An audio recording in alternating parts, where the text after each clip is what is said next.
Hey guys, so we're making this video because tomorrow we're going to do a transit that can be a little tricky, and we thought it was a good opportunity to show you a little bit what we do in terms of navigation. So Alex is going to share with you some tips and just basic advice as new sailors that we do in order to ensure a safe passage. Hey guys, so like Mariano said, we're new sailors, so I would just start off with a couple of general tips that I use to try to avoid getting into trouble. And the first tip is really simple, but you'd be surprised how many people don't do this, and that's just to have a plan. We use planning in exchange for having actual experience. Especially when you're not very experienced, you want to try to set yourself up for success. Look for wind conditions that you can handle, and that depends a lot on what you're doing. If you're docking or in confined conditions, like in the route we're going to talk about today, you also want to make sure that you have enough water and that you're not going to be worried too much about running aground in these situations. So planning with the tides is really important. The other general tip I have is try to get as much time on other people's boats as possible. One really nice thing about having a boat is that it gets you in touch with a lot more people who also have boats. So I really recommend that you take every opportunity to go and sail along with other people. Even if those people aren't experienced and even if those people are reckless, you can learn a lot about what not to do just from observing bad behaviors in other boaters. And anytime you're on a boat, as long as you don't die, you're going to be getting experience. Today we're going to be taking our boat from the Lockwood Boat Works, which is in the Cheesequake Creek, across the lower bay, under the Verrazano Narrows Bridge, and then up to the southern tip of Manhattan, and then bringing the boat into the Liberty Landing Marina, which is where we keep the boat. So when you're planning a route, you really want to look out for obstacles. And in this case, we have two major obstacles, which is two bridges. This is a railway bridge, and this is a highway bridge. Bridges are a real issue for sailboats, especially because they're pretty easy to miss on a chart, and you need to look carefully to make sure that the bridges can accommodate your mast height. In this case, neither of these bridges can, but they're actually drawbridges. So we'll need to call them in advance as we're transiting through this area so that they can raise the bridges.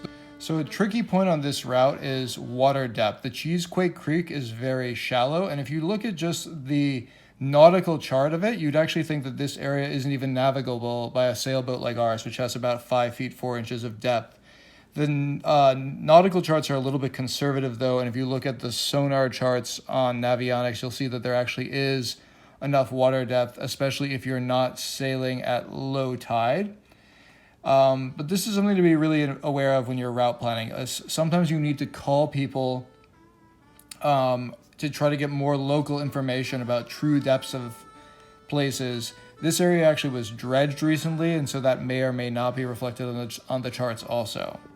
And we're going to be exiting on a rising tide, which I prefer because if we were to make a mistake and were to ground ourselves, then we should float off without much issue as the tide comes in and comes up.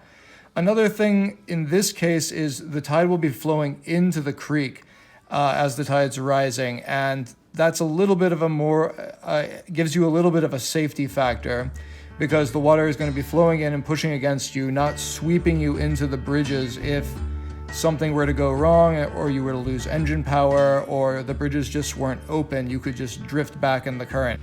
When we came into the Cheesequake Creek the first time, or about a month ago, we were also coming in on a rising tide, so the current was pushing us into the creek pretty fast, and when we came through the first highway bridge, the railway bridge was actually closed, and that was a little bit concerning because it's a tight area. So we ended up docking on this small open dock, which may or may not have actually been the best decision.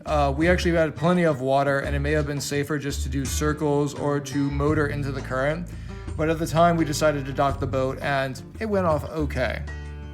So another important thing to understand with tides is while Navionics makes it really easy to see how tides affect current, if you don't have Navionics, or if you want to have resources available outside of it, or you want to be able to guess tides and currents without always relying on this app, it's important to understand how local geography can affect things and how tides don't always behave in the same places in all areas. In the Hudson River, there's a significant tidal lag. So even after you reach high tide, the direction of current won't change for more than an hour or an hour and a half, or sometimes even 2 hours. And this can be very significant because the currents in this area are very strong and can be dangerous if you misjudge them. Initially, we were planning to make this trip on Saturday, but we decided against it because the winds were a bit strong, and we're in narrow channels, we're gonna cross bridges, we're gonna do several docking maneuvers. So we opted for Sunday when the winds are much more favorable. We're gonna be departing between 11 and 12, so I set the timer here, and as you can see, it's a pretty smooth ride. We're going to be broad reaching and downwind sailing. The forecast says anything from 11 to 15 knots, which is perfect conditions for our boat, and I think we'll be able to get home pretty quickly.